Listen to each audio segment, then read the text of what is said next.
veio o anjo do Senhor e resplandeceu uma luz na prisão, e tocando a Pedro no lado, o despertou, dizendo: levanta-te depressa. E caiu das mãos e disse-lhe o anjo: cinge-te, ata as tuas sandálias. E ele o fez assim. Disse-lhe mais: lança às costas a tua capa e segue-me. E saindo seguia, e não sabia que era estava sendo feito pelo anjo, mas cuidava ou pensava que via alguma visão. E quando passaram a primeira e a segunda guarda, chegaram à porta de ferro que dá para a cidade, a qual se lhes abriu por si. E tendo saído, percorreram uma rua, e logo o anjo se apartou. Pedro, tornando a si, disse: agora sei verdadeiramente que o Senhor enviou o seu anjo e me livrou da mão de Herodes e de tudo que o povo dos judeus esperava. E considerando ele nisso, foi onde? Mãe de João, que tinha por sobrenome Marcos, onde muitos estavam reunidos e murmuravam. Meu Deus. Diga para ele, diga para ela desde já: não é murmurando que você vai alcançar nada, é orando que a cadeia se abre, é orando que a porta se abre, e batendo não é murmurando que você vai conseguir. Amém, mano. Saiu a escutar, e conhecendo a voz de Pedro, de alegria, não abriu a porta, mas correndo para dentro, anunciou que Pedro estava onde Pedro estava? A porta. Disseram-lhe: estás fora de ti. Mas ela afirmava que assim era, e diziam: é o seu.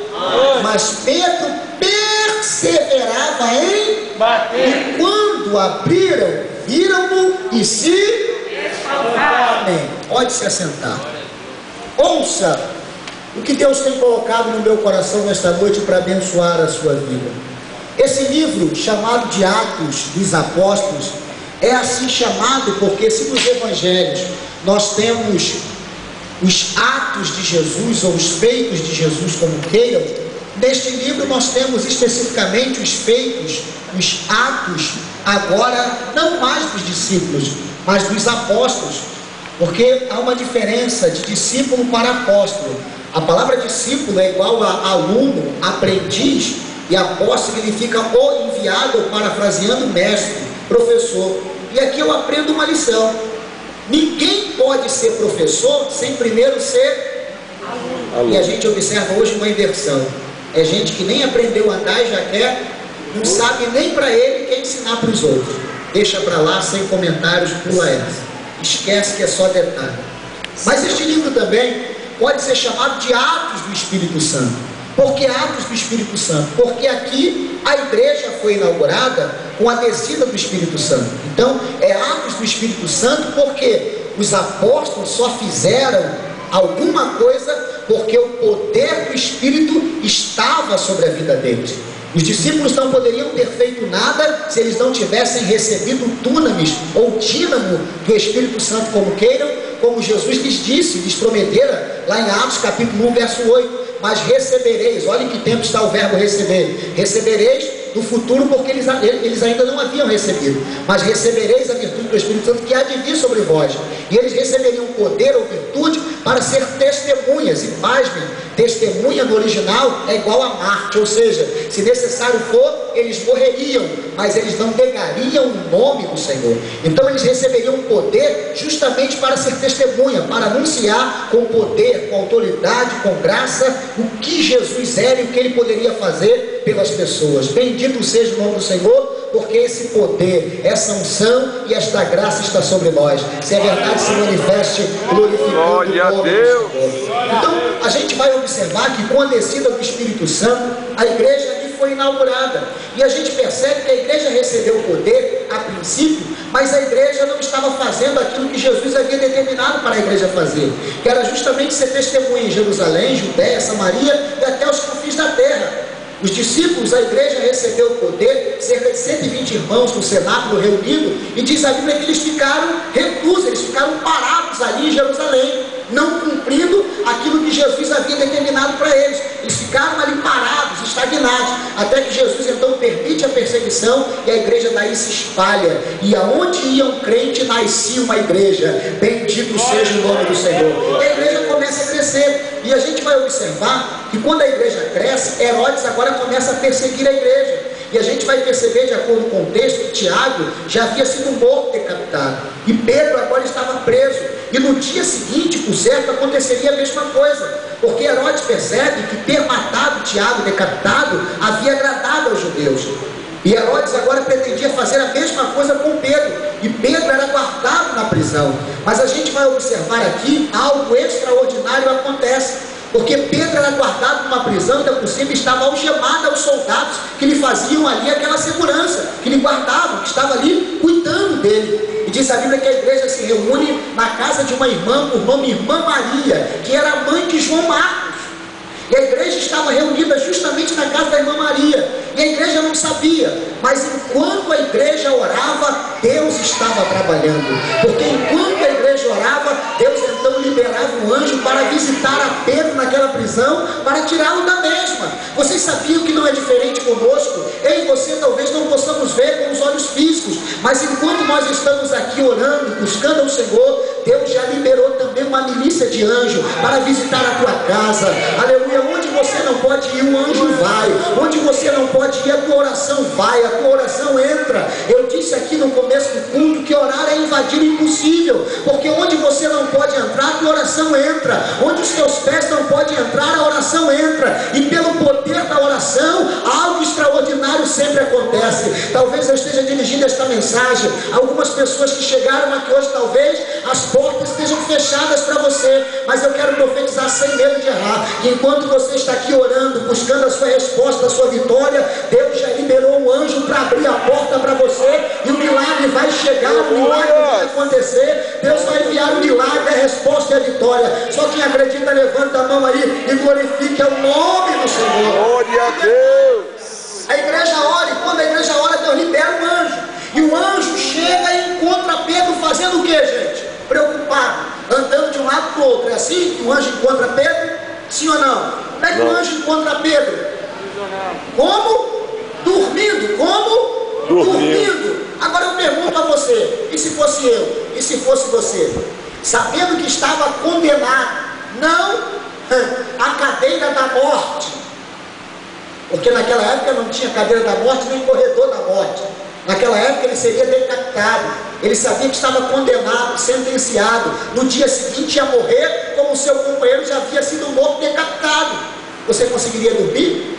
Meu Deus. Ele deita e dorme tranquilamente.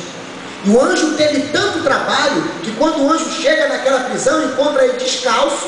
E é bom lembrar que as sandálias não eram como as de hoje, que você mete o pé e vai embora. Tinha que amarrar, porque era de couro, trançada na perna. Ele tira a sua túnica e faz da sua túnica ou da sua capa, como queiram, o seu edredom. Está bem relaxado, bem à vontade. Por muito menos, a gente perde o sono. E o camarada, sabendo que vai morrer no dia seguinte, deita e consegue dormir tranquilamente.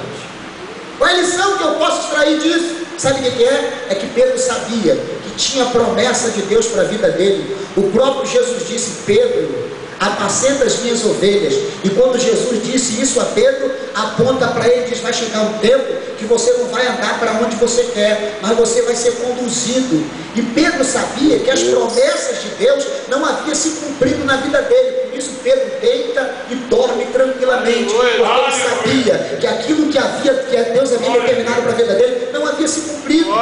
Você tem promessa de Deus para a sua vida? Então por que você está perdendo o sono? Por que você está inquieto? Por que você está frustrado? Por que você está com essa cara feia? Está com o bico na rocha? Vai orar, lança sobre o Senhor toda a tua ansiedade, porque Ele tem cuidado de você, querido. Ele tem cuidado de você, querida. Calma! Me ajuda a pregar nessa noite? Me ajuda?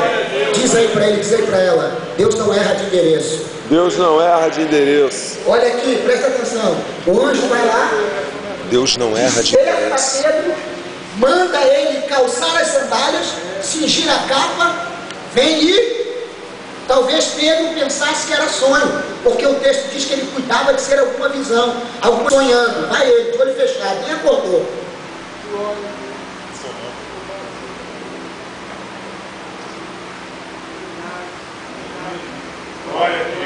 Passa pela primeira guarda, pela segunda guarda, vai passar pelo portão de ferro, e o texto diz que o portão de ferro abriu sem ninguém colocar a mão. Está esperando o que para dar glória? Glória a Jesus. O que é isso? Isso é milagre. Milagre não se explica. Você já viu aquele negócio que outro dia eu falei aqui numa segunda-feira? Isso é coisa de crente, né? Mas seu irmão, tudo bem aí? Irmão, é mistério. O que Deus fez é? Mistério. O que Deus fez é? Mistério. Aquilo que a lógica e a razão humana não pode explicar. Como é que o mar vermelho se abriu? Não sei, é mistério. Como é que Deus parou o sol e lua no vale de Ajalon? E a transladação, a rotação? Não sei, é mistério. Pergunta para ele. Como é que Deus multiplica azeite de uma botija e faz uma mulher até então miserável, sem nada, se tornar uma grande empresária de azeite, a ponto de pagar a sua dívida? E o profeta dizer: paga a tua dívida e vivei do resto. Sabe o que eu aprendo aqui? Ela morreu e os filhos ainda continuaram com azeite, com dinheiro. O que é isso? É mistério, não dá para explicar, rapaz. Como é que explica? O camarada está morto, o Senhor já cheira mais de 4 dias, não quero nem saber. Onde é que ele está? Está ali, então deixa o resto comigo, tira a pedra, deixa o resto comigo. Lázaro, venha para fora. Explica isso, não sei, é mistério, acabou. A filha de Jairo, ei, Jairo, não incomode mais o mestre, a menina morreu. Aí Jesus vira para ele: ei, não temas, creia somente. Vamos lá, cadê a menina? Quando chega lá, a menina está morta, aí está todo mundo ali, inclusive as carpinteiras, chorando, dizendo: morreu, já era. Aí Jesus disse: manda todo mundo sair. Só venha comigo o pai e a mãe da menina. Entra lá dentro, bota a mão na menina, Talita Cumi, que traduzido é: menina, te digo, levanta. Encontrar a menina morta, quando sai a menina está viva. O que é isso? É mistério, não sei. Talvez você chegou aqui sem nada, sem perspectiva, sem esperança. Talvez alguém está olhando para você dizendo: a porta está fechada, nunca vai se abrir. Mas eu profetizo que vai acontecer um mistério na tua vida.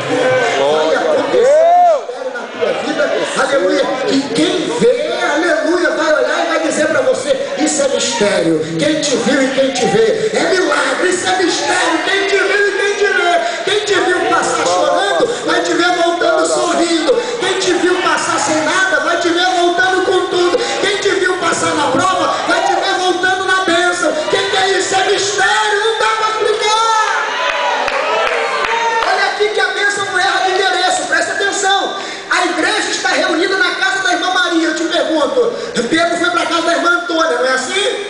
Pedro foi para onde? Para a casa da irmã Maria, porque era lá que a igreja estava orando. A oração estava direcionada para Pedro: liberta Pedro, solta Pedro, liberta Pedro, solta Pedro. Quando Pedro é liberado, ele poderia ter ido para qualquer outro lugar, porque Pedro não tinha só aquela casa, ele tinha muitas casas para ir. Mas parece que eu vejo quando ele sai de lá e acorda, eu dizendo: vai para a casa da irmã Maria, porque o povo está orando lá, é para lá que eu quero mandar resposta, é para lá que eu quero mandar resposta. Você não está entendendo o que eu estou falando com você, não, né? Será que eu vou ter que botar até caçape para você dar glória a Deus? Enquanto você está aqui, parece que nada está acontecendo, só Deus sabe como você chegou aqui. Você vem carregado pelo Espírito Santo, mas eu profetizo: pode levantar essa cabeça, pode começar a sorrir, porque algo novo Deus já está fazendo. Enquanto você está aqui, Deus está trabalhando em teu favor.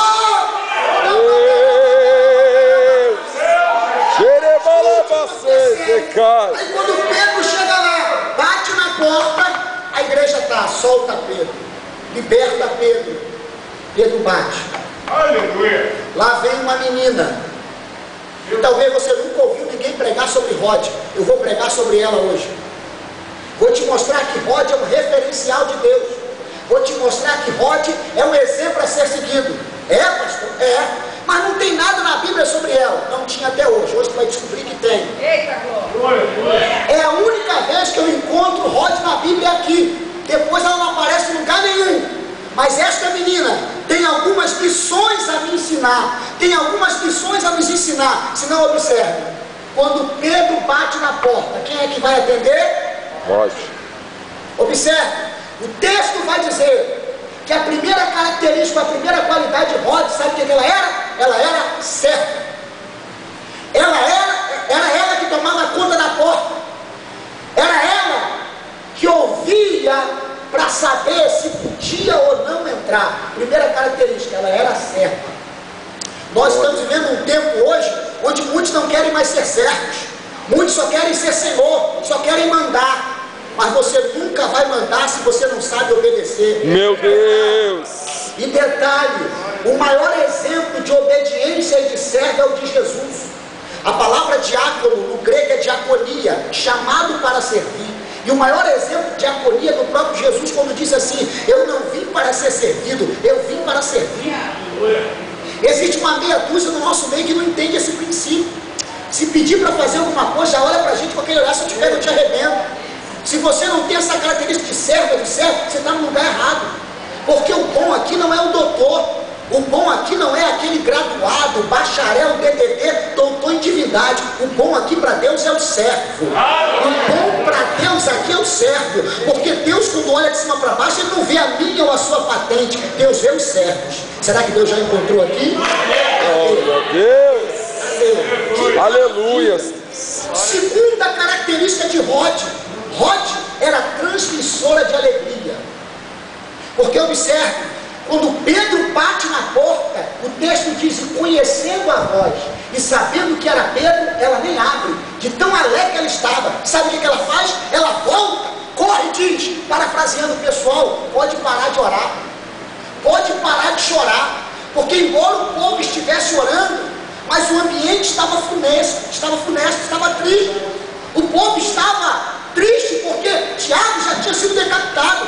Eles sabiam que o pastor Pedro sofreria a mesma coisa se Deus não intervisse. Então o povo estava orando, mas estava triste, preocupado. Sabe o que ela faz? Ela diz assim: eu vou acabar com a tristeza desse povo agora, porque eu sou transmissora, eu sou porta-voz de alegria. Agora considere comigo quanta gente até na igreja não sabe trazer uma notícia boa, é transmissora de notícia ruim, é porta-voz de coisa ruim, só sabe trazer notícia ruim. Sabe da última?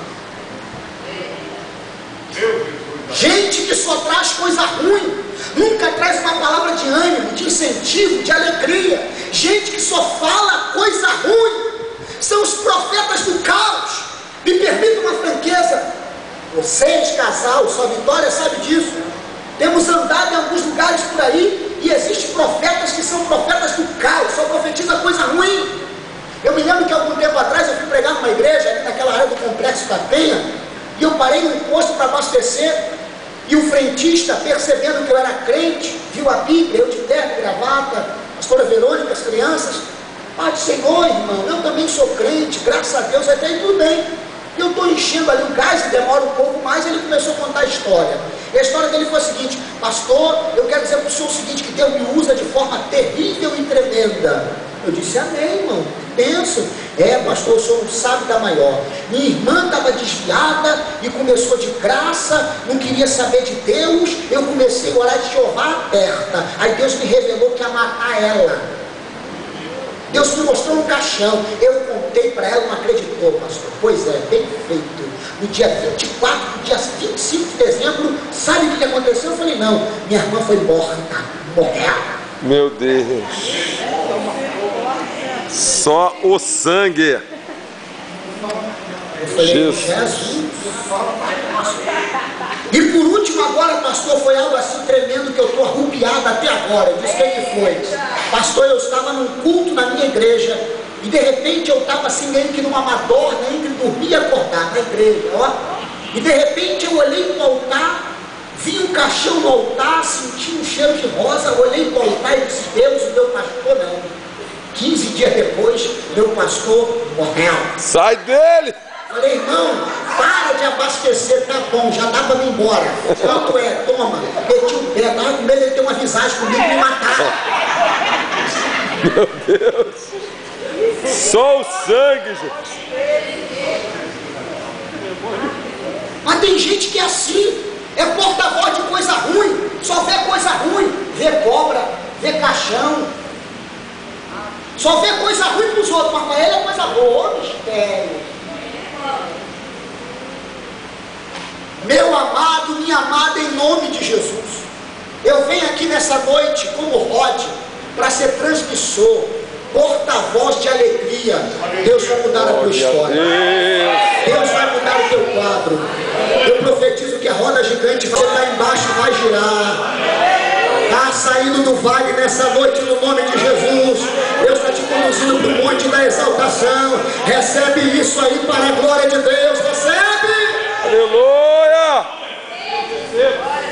Muito obrigado, Senhor. Recebo. Transmissora de alegria. Outra coisa interessante que eu aprendo com Rod. Rod era aquela pessoa que abria a porta. A função dela era abrir a porta. Me ajuda a pregar nessa noite? Me ajuda? Pergunta para ele, e você? É daquele que abre ou que fecha a porta? Olha aí! Meu papai, hein? Você sabia que tem gente que tem um ministério, mas é um ministério de fechar a porta. Ele até pode abrir, ele até pode ajudar, mas a filosofia dele é a seguinte: farinha pouca, meu pirão primeiro. Só olha para o seu umbigo, só olha para o seu umbigo. Só quer se beneficiar, só quer tirar vantagem, além de Gerson. O que eu vou ganhar com isso? Na igreja não pode ter esse tipo de gente. O nosso ministério não é ministério de fechar, é de abrir porta. Um ao outro ajudou, e ao seu companheiro disse: esforça-te, porque aquele que sabe fazer o bem e não faz, comete pecado. É o que a Bíblia diz. Deus não chamou eu e você para fechar a porta, Deus nos chamou para abrir a porta. Isso é tão sério. Sabe quem foi que abriu a porta para os gentios? Não foi Paulo, como muita gente pensa. Quem abriu a porta do evangelho para os gentios, primeiro foi Pedro. E Pedro, cheio de discriminação, de preconceito, não queria pregar para os gentios. Aí, um dia ele está orando, Deus dá a ele uma visão. Ele vê um vaso com um lençol descendo, cheio de animais, considerados impuros pela lei, pela tradição judaica. Aí Deus disse assim: Pedro, mata e come. Ele disse: Senhor, como é que eu posso matar e comer um animal que é impuro? Aí Deus disse: como é que tu pode dizer que é impuro aquilo que eu purifiquei e santifiquei? Glória a Deus, aleluia. O que o senhor quer dizer com isso? O que eu quero dizer com isso? Que existe um gentio chamado Cornélio, que é homem honesto, homem caridoso, homem bom, e eu quero que você vá pregar para ele, porque eu já apareci para ele, e eu disse que você vai, então vai lá e prega. E Pedro, quando chega lá, prega para Cornélio e toda a sua casa. Enquanto Pedro pregava, diz a Bíblia que o Espírito do Senhor batizou Cornélio e toda aquela casa. Daí surgiu o primeiro concílio da igreja, que foi o concílio de Jerusalém. Por quê? Porque os discípulos, os apóstolos agora estavam dizendo: será que ele deve pregar ou não para os gentios? Aí Pedro disse: como é que a gente pode evitar? Como é que a gente não pode batizá-los? Porque eles não queriam batizar os gentios. Aí Pedro teve que se manifestar em favor dos gentios e dizer: como é que eu posso negar o batismo em águas, se Deus não negou a eles o batismo do Espírito Santo? Qual é mais forte? É o batismo nas águas ou o batismo do Espírito Santo?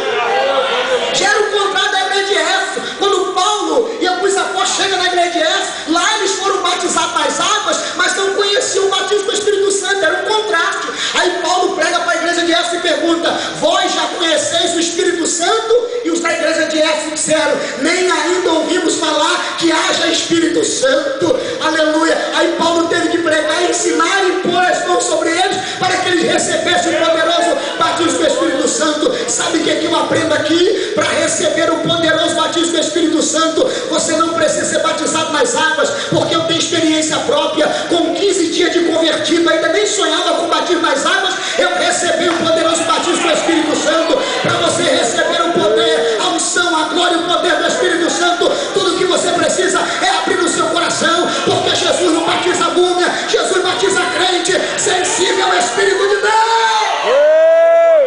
Salabacei, deixei de cá. Então Pedro poderia fechar, mas ele não fechou, porque Deus interviu e abriu. Querido, quanta gente pode ajudar e não ajuda. Tem profissionais liberais, empresários. Ainda que você não seja um profissional liberal, quem sabe um comerciante, um empresário, mas de repente você pode ser o famoso QI, aquele que vai indicar o que indique, levar um currículo, ajudar, abrir a porta. Você pode e não faz. Quanta gente que pode ajudar e não faz isso. Lembra de João capítulo 5, o paralítico do tanque de Betesda?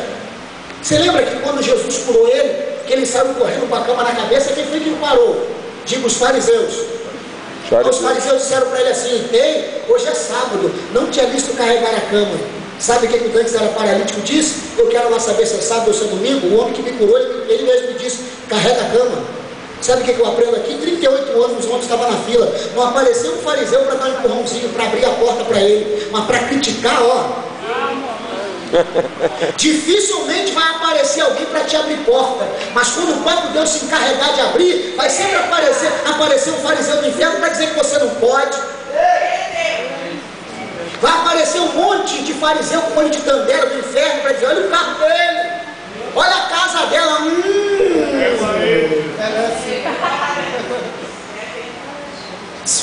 Mas eu profetizo que eles morram de inveja, porque o que Deus tem para você ninguém pode tomar. Glória a Deus!